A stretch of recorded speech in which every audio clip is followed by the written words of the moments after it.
Number one then, and number one now.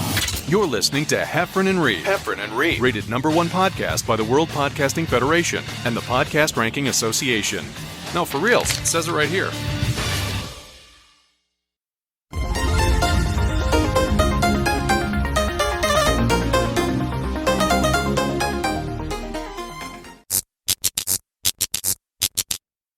Yeah! Lock it in and rip the knob off, people. How you doing? I'm Jon Reep. Sitting over here is John Heffron, and you're about to watch another all-new Heffron and Reep show. It is Thursday, October the 6th, 2022, and I hope you are ready for another Thursday night hour of power. What is Heffron and Reep for the new people? I'm Jon Reep. That's John Heffron. Bam. 2 winners of Last Comic Standing. Journeyman, Road Dogs, lover of the 1980s. No politics, no pandemics, no Putins, just pure pleasure, possibly promo codes. That's about it. Let me talk to my promo bro over here. Half of the Heffron and Reep show, Mr. John Heffron. How you doing, buddy? I'm doing wonderful. So I'm looking at you. I know you go to the gym all the time. I've been going all the time, but I don't look it. I don't like, How do you get this part not just to look old and like, I think it's about the t-shirt design. I got lucky with this t-shirt. It kind of looks like, I don't know. Maybe I'm just a little bit more bulky up here. You're like more of a tall, lanky guy. I'm sort of like ex-bulky guy. And now I'm slowly, if I stood up, you'd see the gut and you'd be like, oh, never mind. But I appreciate you saying that, buddy. I like that we're both wearing cool-ass sunglasses tonight. Yeah, you always do. I can't see a thing in these. So if you have me read anything, I won't be able to. No, but I'm actually going to get contacts, my first contacts prescription. Is that what they're called? Next week, and I couldn't be more scared. I'm literally, it makes my stomach almost feel like I want to throw up, knowing that I'm going to have to put contacts on. Oh yeah, that's tough. I've never done that. I've never even put stage ones on, or for Halloween or anything. I couldn't imagine people. I don't even like putting eye drops in my eyes. Let alone contacts would freak me out. But some people, when I do eye drops, I do it wrong. I don't put them right here. I literally put them about this high and let it drip, and it kind of hits the entire eye. I don't. Oh my God! But what about the impact?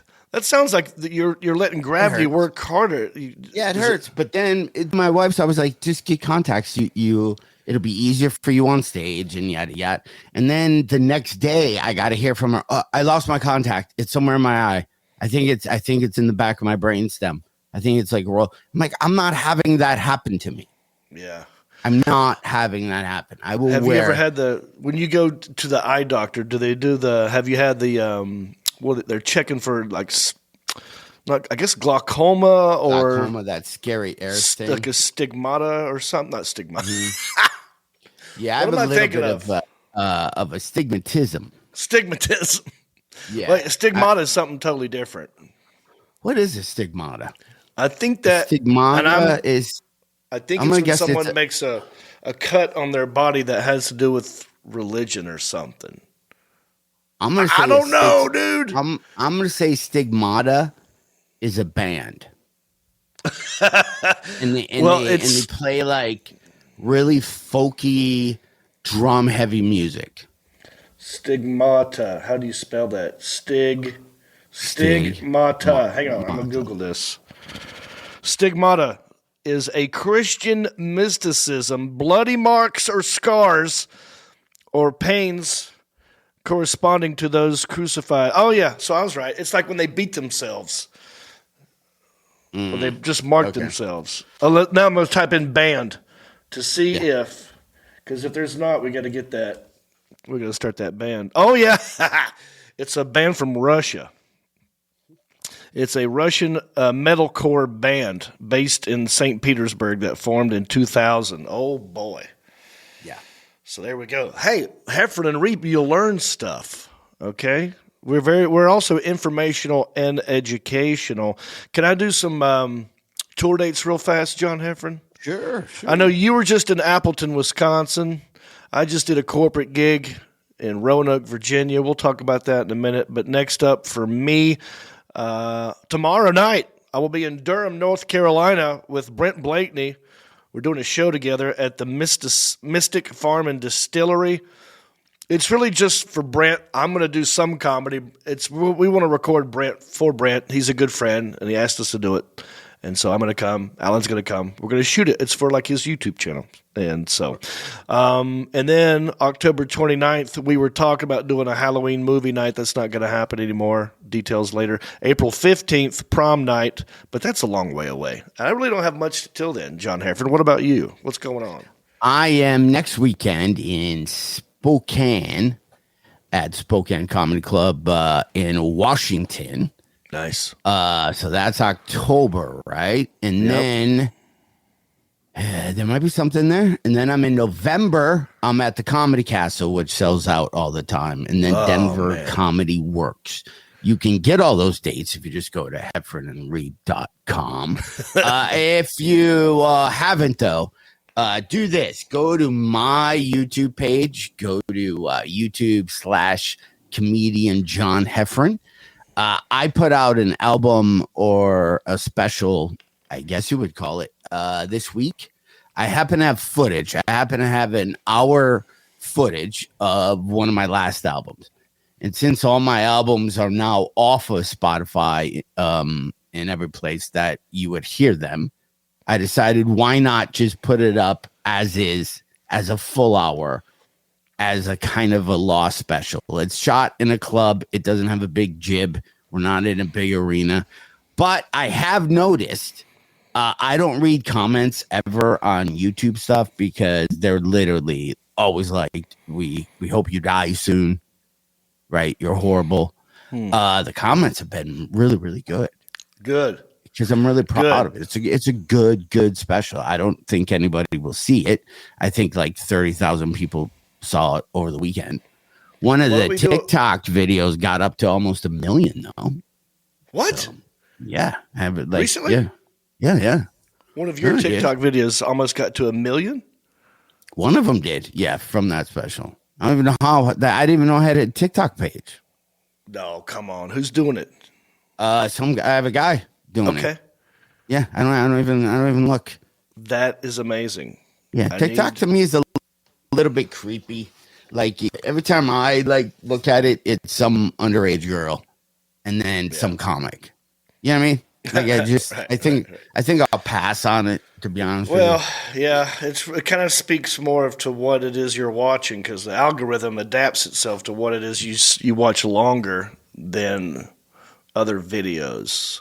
So if you're if you're scrolling and you're like, nope, and you see something that catches your eye and you watch it, then the algorithm goes, okay, well, he stopped on this kind of stuff. So the next video we're going to present to him will be something like that. So if that's all you see. All right, so let me ask you this. Heffron and Reed. Subject change.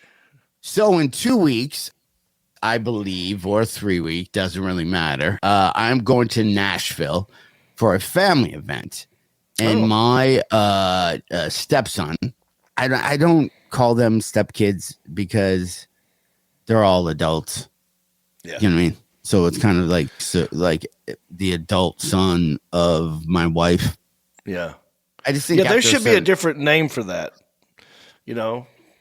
Yeah, because the 28-year-old isn't going to, right? She has a dad. And they call me stepdad is even weirder, right? Like they kind of call you, oh, that's my mom's husband. Right. There's no attachment.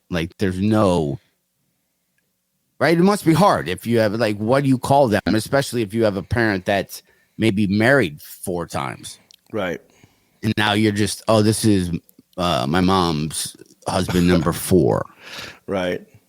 This comedian that we both worked with, Luis, has a joke about that. He's got his mom has got 4 different stepdads, and now she's on stepdad number 3, and he's like, I don't know what to call it. I'm tired of saying stepdads. And then he said something. You're not even my real stepdad. Like, instead of saying you're not even my real dad, he goes, you're not even my real stepdad. But yeah. So what was your point on all that you were talking about? All that. So he invited me. It's a very big deal for his birthday to play airsoft, and I've never played before. Have you played? What is that? You have like guns that have like BBs, and you run around, and it's like paintball. But I've watched nothing but YouTube videos, and it's just people getting crushed at a very high speed. Wait, so it's actually like paintball, but instead of paintballs, they're using real BBs? Use BBs. Huh? Yeah, use like used ones. Yeah, I don't know the regulation. They're BBs that shoot pretty fast. So I mean, you have to wear goggles. You have to wear goggles, helmets. but then Eric told me just wear a hoodie and jeans. Don't be that guy who shows up in all camouflage. Mm-hmm. Do you know what I mean? So I'm trying to decide what guy I want to be if I roll up to this game for the first time to try to impress, Eric, the How old is he adult again? son. He's 19. 19. Well, Like, okay, so he go said buy don't be camo guy, right? Or, yeah, but do I go buy a bunch of really cool equipment and roll in and be that guy, but then get aced out like the first minute getting shot? I think you should go like a tactical sniper assassin kind of dude, and you got more than one BB gun. You've got different ones. You got like a rifle BB gun. You've got a hand BB gun. You have a BB slingshot on your ankle. Maybe I do the whole thing in that's what some guys are in. But what if I do it in like a John Wick suit? Oh, I show up there in like a suit. I like that. I That like might be that the way too. to go, dude. Yeah, John Wick of the airsoft. I love it. Yeah. Well, that sounds like fun. When is this coming up? Couple weeks, and I'm trying to get in shape. I'm trying to do sprints because that's what it seems like the whole thing is. Is like people Just young running go. around. I didn't even know this existed. And then taking off. Yes, it's all the things the young kids do. They don't. Wow. You know what I mean? I'm so out of it. It sounds fun. So where were Something you this weekend? I did a corporate gig to raise money for the American Cancer Society. I'm anti-cancer. I'm against cancer as well. I'm against. Yeah. Okay. Yeah, I'm not for cancer. Oh, yeah. I was just seeing if you. But it sounds like doing the way it they worded it, the already. American Cancer Society. This is like we get together and we help socialize cancer. because we love cancer so much. Yeah. Okay. Yeah. Okay.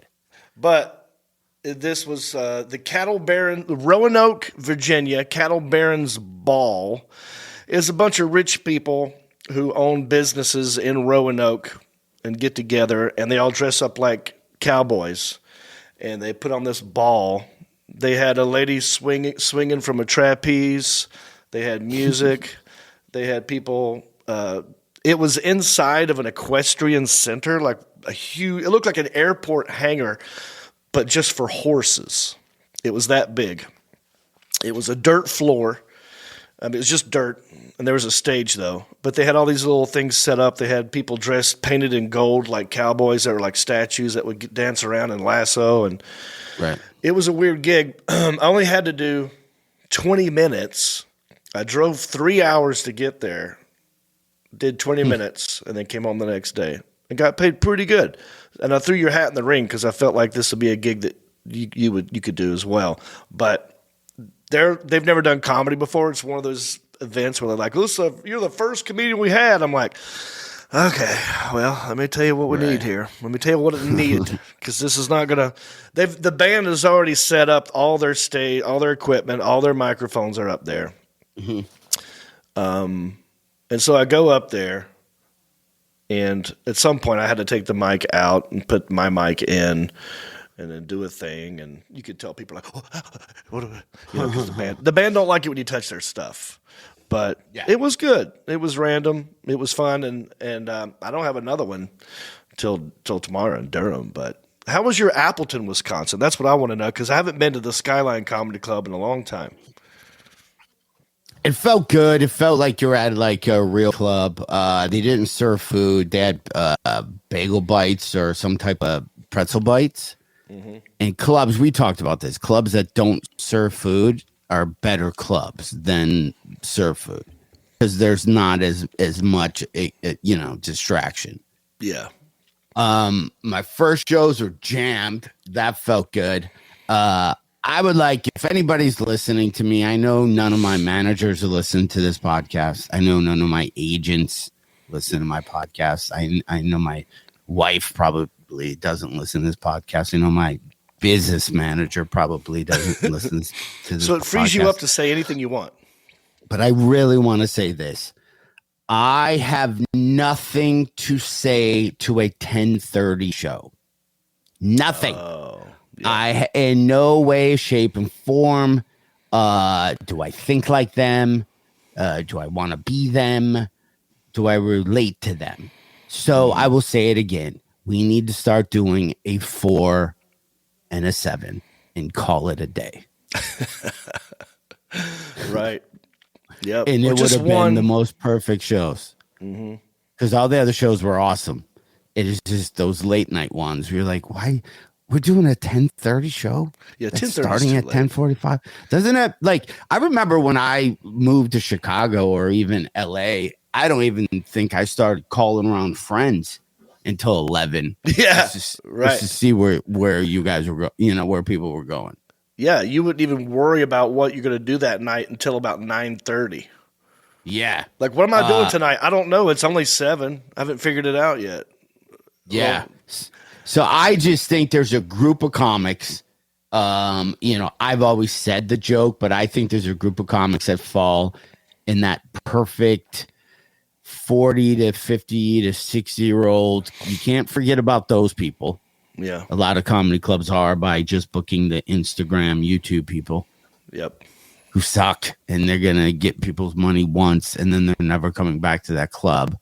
Mm-hmm. So pander to Gen X and baby boomers still. Program for them. Have an earlier show so they don't got to deal with hooligans at 10:30, and we can all be done. And, Yeah. And those people, by the way, have money. And those people, because they've been around longer, they've had more chance to make money, so they just have more, and then they'll tip better, and they're less prone to get in fights and just be a jackass, So it's a win all the way around. I like this idea. I don't like 10:30 is too late. Like, the latest it should start is 9:30. You should have a 7 and a 9:30 if you're going to do 2 shows. It shouldn't be a 10:30 start. That's crazy. And a Saturday, you should have a 6 and an 8, man. Yeah. That's what I would do. And then give that late night show to all the local guys. Go, you guys have a Saturday late night show. Call whatever the fuck you want. Make some money at the door. You know what I mean? Yeah. It was great working with the comics that I worked with this weekend. Of course. One of them's name's DJ. I'm going to forget their full names. Yeah. But they were talking about being comics and doing these bar shows, and hey, you should perform at this place in Michigan. It's kind of like a bar, but it's really cool. And you get paid $75 to headline, or one guy pays $150. Right, so they have no perception of anything, and then they're moving in with their new girlfriends, and one guy just bought a condo with his girlfriend, and he's gonna try to figure out how to make it as a comic. And they were asking me so many questions about all of that, right? And I had to look at both of them and go, dudes, I'm in the same fucking position as you. I have 35 years on you, but I don't have an album out anywhere. Yeah, right. I don't have a special. I can't fill a 10:30 show. Right. My numbers are coming down. Yeah. I just moved into a house with somebody new. Yep. I'm the same dude as you. Like, what do you want from me? I probably do less finger up the butt jokes. I could probably do more set that's a little less clean, a little cleaner. Yeah, I like it when they go, hey man, if you ever need an opener, next time you're in town, if you ever need an opener, I'd like to, I'd love to open for you. And I want to say, that's fine, but there's nothing in it for you. I mean, I don't understand what's the appealing about it. I'm not paying you any extra because I can't afford it. I don't want to. I don't need it. I'm not going to help. I'm not going to ask you to carry my bag around and set my merch table up. So you're not going to make any extra money there. I mean, all you're going to get is maybe a little extra stage time, and now you're going to make me be your agent. You're going to make me call the club and go, yeah, I'm bringing a guy. Oh, I thought you weren't bringing a guy. Right during Last Comic Standing, when I won it, I paid for all my features airfare. So if you open for me, I bought you a plane ticket, and then That's nice. And then I would give you whatever the club was giving you. You would double it? I mean, I would double it. That's so. I mean, it wasn't great, but it's kind of like all I could do, you know what I mean, at the time. And then these guys started telling me about guys we know that do arenas. Yeah. So just think for a second. Just think about comics that do arenas right now or very large theaters. And they all have opening acts. So if you're thinking of, you don't even have to say a name. Think of a comic that is performing at an arena, and what do you think his walkout is for that arena? You want me to say a number? Mm-hmm. Yeah. For an arena? For arena, like I've never done arena, so I wouldn't even. 150, 100 grand? I don't know. 100 grand, 203 probably. Yeah. Right. One maybe show. Even four.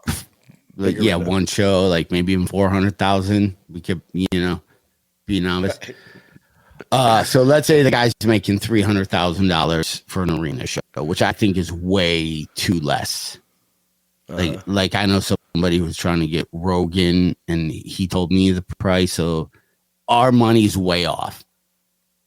But what that guy who was either making anywhere from 100,000 to 600,000 pays his openers $500. Oh. There you go. Well, it's the same job, same amount of time, just a bigger audience, so maybe the stakes are higher there. I'm cool with that. You're supposed to give them 100 grand? You're supposed to give them 15 grand? Listen, they've not earned 15 grand for a 10-minute spot. That's crazy. I wouldn't do that. 500's fine. I'd spread the wealth. Yeah, you give them. I'd give them because they're going to be with me the entire tour. That means they're not if that's what it is, if you're locking them down for a whole, they're not working clubs. They kind of don't get to do their own thing. I'd give them a couple grand a show. Why not? You're only going to make that money that one time. No, I didn't know we were doing a tour. Tour's different, one off. Yeah, I see what you're saying. Yeah, but then now let's do the opposite of that. You got a guy like me or you. We're going through Toledo, Ohio, and we're doing one show because the other three got canceled. Okay. And we brought a guy. And he told you that night too, by the way. They told you that night. Yeah. And there's 23 people in the crowd. Half of them got in for free. And how much are you supposed to pay your guy then? Oh, the club's taking care of that guy. Right. Sorry, buddy. And the club's probably telling him you're not getting paid at all. Yeah. But you know what those guys make? If you ever go to, if you're listening, and you ever go to a comedy club, which I think you should. I think comedy clubs are seeing a comic at an arena, I couldn't think of anything less that would suck. It's you're not getting the experience at all. Yeah. You're just being around a lot of people that like the same person. But I would never see a comic at an arena. The sound is going to be so bad. You're looking up at them at a jumbotron. Now, this isn't being jealous. I would do arenas in 4 seconds. Yeah. I'd rather go to a theater than an arena to see a comic.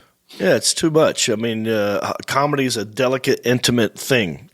And if there's too many people, then there's just the urge to talk and be loud, and you need it like a good, honestly, perfect sized crowd. Any theater, I'm gonna say 1,500 people at most. Yeah, that's fun. There. That's it. That's all you need. You don't need any more than that. You need cameras, but that's it. All right, subject change, John Heffron. Heffron and Reep. Subject change. I want people to know. MCs get paid, by the way? What's that? You know what MCs get paid for a weekend at a comedy club? $15 a show, $30. Yeah, $25. 25. This kid he had to deal with some drunk lady turning off her phone, and she came and she talked to him for a half hour after the show about how she wrecked the night and they didn't know when to laugh and stuff like that.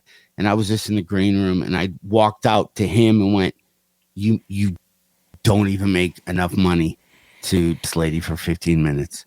No. Walk away. It's not your problem. It's the club's problem. Just walk That's away. Right. He probably just didn't know that, though. Yeah, $25 is not worth it. Heffron and Reep.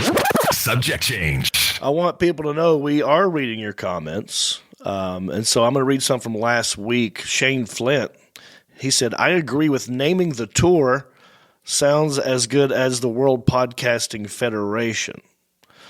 So maybe we should call it the World Podcasting Federation Comedy Tour. I think we talked about that last week. Naming me, you, Reno, we're going to try and do some shows together. Eventually, we'll get the whole Gen X tour going. The League of Extraordinary Comedians. That's on the way.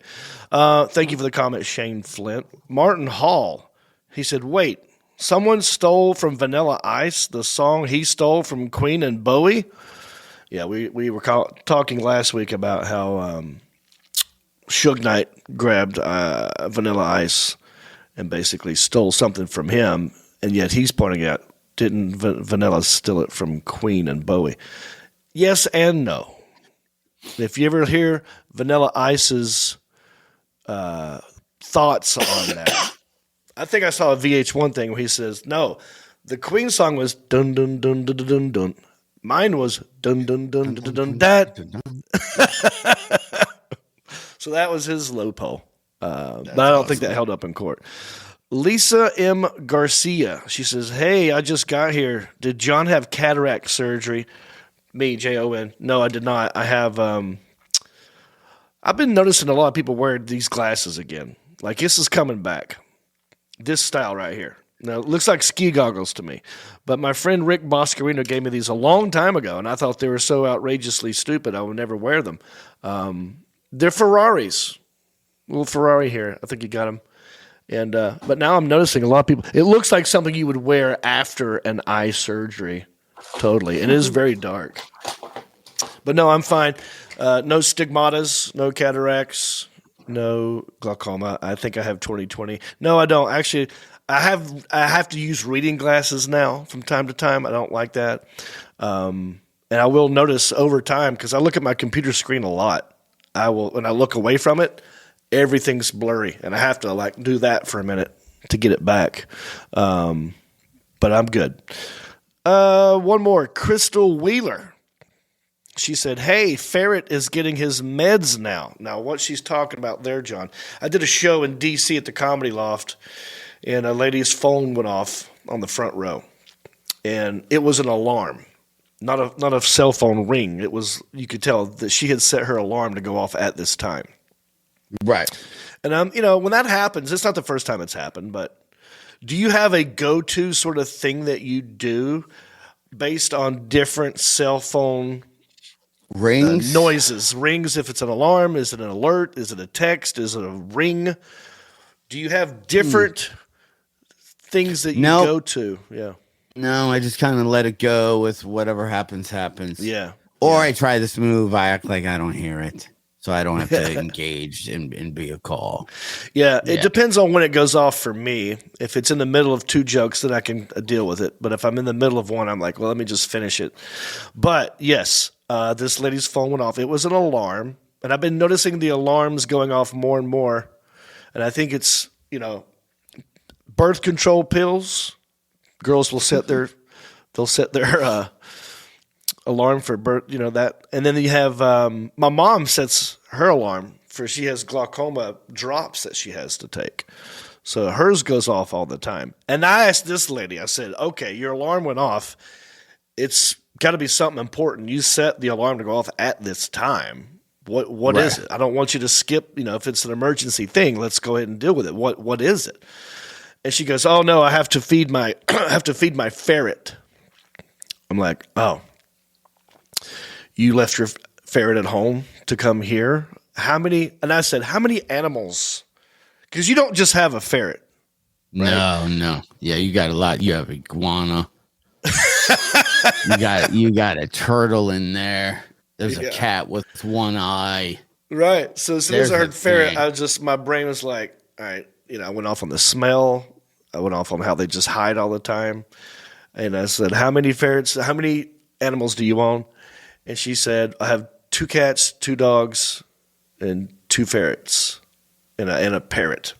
So you were right. I was like, wow. So this lady, Crystal Wheeler. Hey, Crystal. Glad you're watching, and glad you came to the show.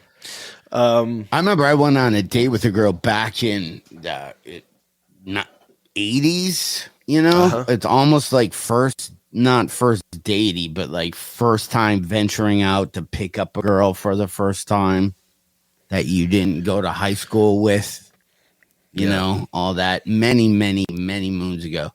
And I just remember getting to her apartment and she had a roommate and I was nervous and, I don't even know her name or what she looks like, but I'm like, is she ready? And then this iguana comes walking on like the couch and just takes a big white shit like all over the back of the thing. And the whole time I'm like, how gross is this fucking place? Yeah. Like how? Did you knew right then and there that this date wasn't really? I was done. I called. I pretended I called movie phone, and I said that the movie was canceled because she hadn't been out yet. So during this whole time, I'm just sitting there talking to her roommate. I go, "Hey, the movie's canceled." Wow. And I have a chance I can get back to work if I go now. Is she coming out? And she's like, I don't know. So I don't even know if she's ever coming out. Like, I don't know. Did you leave before she came out? I left before she came out. Good for you. I did that one ladies, other time. Don't do that to people unless you know them for a long time. You can't just. I hate that. I hate going to someone's house and waiting in their living room for them to come out. And I'm going to sit with a stranger. Yeah, I went to the movies with a girl, and the whole time at the movie, she was telling me about the guy she was going to go out with after I dropped her off from the movies. Oh, my God. Right. So I don't remember the circumstances, but he's like, he just graduated from U of M. He drives this car. He's probably going to be the sales guy. I think we're going, where should we go eat? Where would be like a cool place? And I'm seeing like the 3:00 movie with her. And literally it went on the entire date. So I go, hey, I'm going to go get some popcorn. Do you want anything? And she's like, no, I'm good. And I think there were cell phones back then. And I think she was texting the guy. And I just walked out and just left. I just got left in your car and drove away. Good for you. Yeah. No Uber, nothing. So I don't even know how. But the guy probably came and got her. Yeah. Left her. Well, good. That's what she deserves. Movie theater. You don't do that. That's hilarious. I wish you could find this person and get her on the show and ask her what she remembers from that. $1 million, I wouldn't be able to tell you what you look like. What if, let me ask you this. You and I have been dealing with microphones for 30-some years. Mm-hmm. COVID happened, and then you'd go to a comedy club, and they had these little, different little things on top of the microphones for protection. Like a little net. There's like it was like a mask. Yeah. Let me see that. Okay. What can you don't want to open it, do you? You don't want to waste it. I want to see. I can't tell what it looks like when it's still in the package, but so they make things for microphones for sanitary reasons. Yeah. Okay, but that's sort of like, is it foamy? Yeah, is it meshy? Is it? It's like a thing you'd wear on the top of your hair if you were cooking. Right, it's like a hairnet. Gotcha. Yeah, yeah. Now, let me ask you this. If you had to go cover a hurricane and you knew it was going to rain a lot, would you bring that thing? Because that's not waterproof, right? This one isn't, no. Right. What's the best thing you could use? Condom. Did you see this lady? There's a weather reporter. Did you see this? Use a condom? Oh, the Alan Jackson. I want to show. This lady. I don't know what news. I think it's NBC reporter down there covering the news. Kyla Gaylor. I don't know. I didn't really see the whole thing, but she put a condom on her microphone. Now, I don't know if it's genius or if it says anything about her. Did she just have condoms already and thought like last minute I'm gonna use this for the microphone instead of having sex later tonight with a stranger in Florida somewhere? But I thought like maybe this is genius, or I think what gave it away was the reservoir tip. You know, had she got a condom? I think you can buy a condom. It's been a long time, but I think you can buy condoms that don't have the reservoir tip. Okay. Do you know what I'm saying? Can you see this? Yeah. What are your thoughts on this? Is this a genius move or is this sort of like distracting? You know, it's waterproof. I don't know. You know what? Those news vans, I think a lot of stuff happened inside of a news van. Okay. You know what I mean? You have the reporter, you have the camera guy. I'm sure some on-site love attractions happen in between B-rolls. So somebody either had to have that on them, maybe some smart, or they had to go to like a 7-Eleven and buy condoms. Yeah. So you don't think she thought ahead, like, okay, I'm going down there to cover a hurricane. Let me go ahead and stock up on condoms. It was more like, holy crap, this microphone's going to get wet and no one's going to be able to hear me. Well, my bigger question is it rib her pleasure? Oh, yeah. And is it have a little lube on it? So when she put it on, was it kind of already sticky? If it's lube, that kind of defeats the purpose of trying to keep the mic dry, unless it's on the other. Well, she did it backwards. And is it a Magnum? Did she go all the way down? You need. I'd like to know where the placement of her hand is. I'd like to see how far down she went. How far down it went? Did she get it all the way down? You want to cover the base as well because that's where the cord plugs in. You know, that's important as well. So I don't know. I feel like, and maybe it works, but in my brain, because it's waterproof, it is also soundproof. You know, that was my biggest thing I was trying to figure out. There's no way. Can you talk through a condom?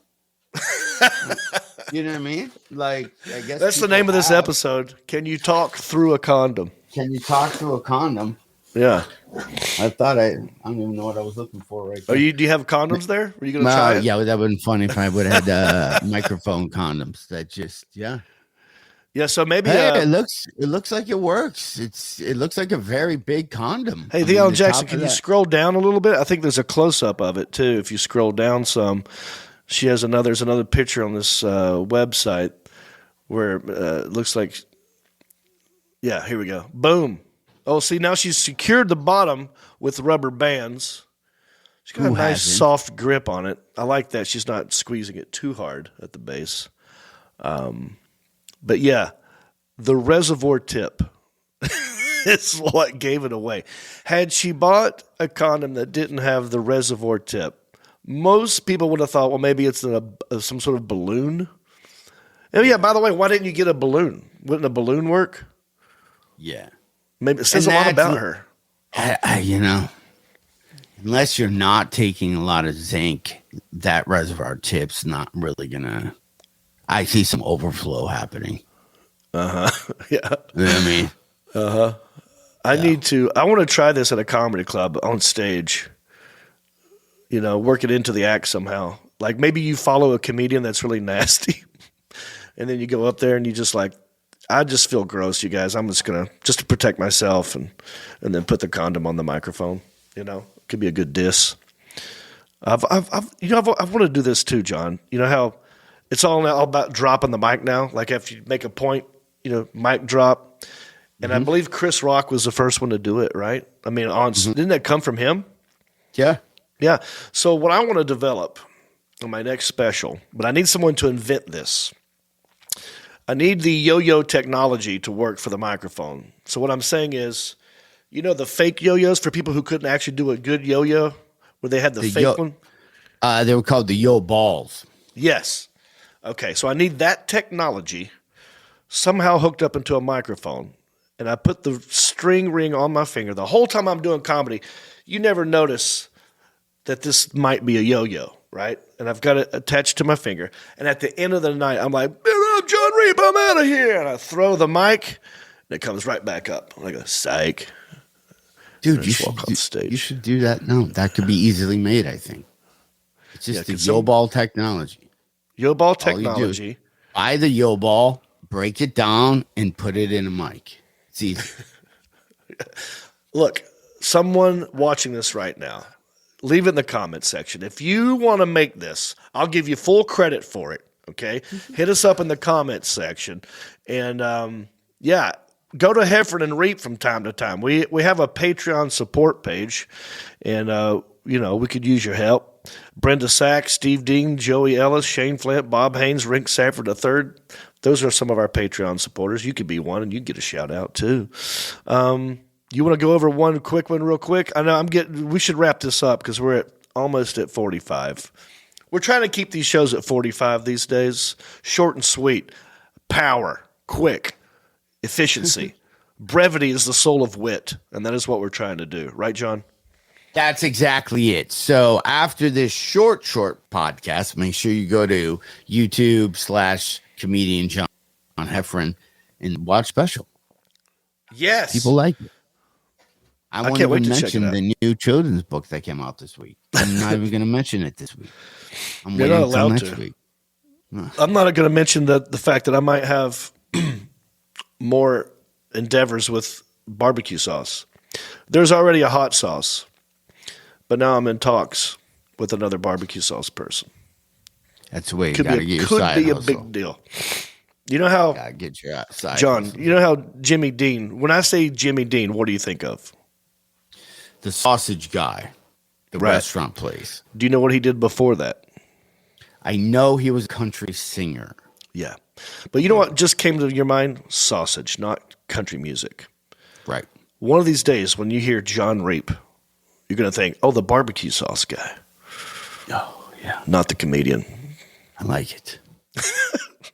I want to tease the crowd with one more story. And then next week, we need to start the show talking about this. All right. So now you have a week to think about it, John.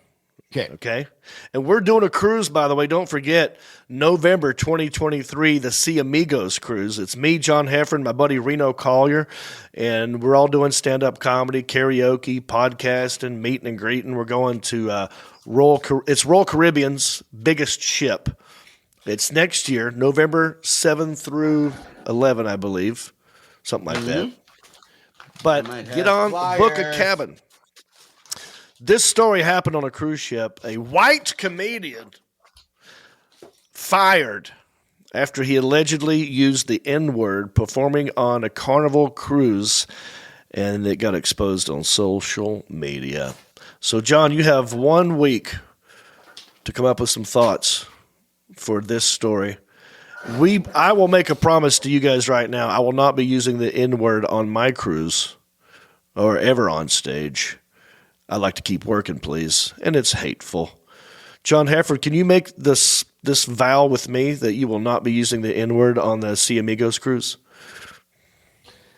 It's a year away. I think I have enough time to make sure it's out of my vocabulary. Very good. Well, we'll talk about this one next week. I don't know who the comedian is. I mean, we got the story right here. I don't know him, but apparently he's done some stuff on TV. and he got fired. So I don't know the whole story. We'll get into it next week. I'm Jon Reep, and over here, that's John Heffron.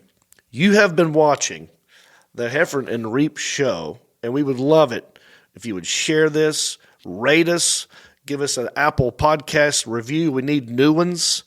And you just keep on John Heffron and reaping on. That's what I got to say. How do we end it, John? With just some music and then we wave. Okay. I think that's how we should do it. All right. The Alan Jackson, whatever. Bicycle.